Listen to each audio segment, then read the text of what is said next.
ஜமுனா தள்ளிட்டியே. இப்போ உட்காரலாமா? இங்க உட்காரலாமா? என்ன வேண்டாம், பயப்படுவீங்கல்ல? என்ன வேண்டாம், வலிக்கும். அம்மா படுக்க போடுறவங்க. வேண்டாமா? ஏன் உட்கார பிடிச்சிருக்கா? இப்படி உட்காந்தா நல்லது இல்ல.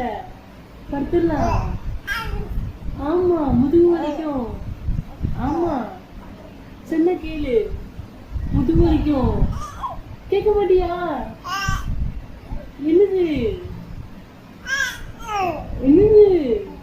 அப்படியா? முதுகு வலிக்கலையா? வலிக்குண்டு சொல்லும். வேண்டாண்டி, வேண்டாண்டி, வேண்டாம்மா. கிரு கிருன்னு இருக்குமா? சரி,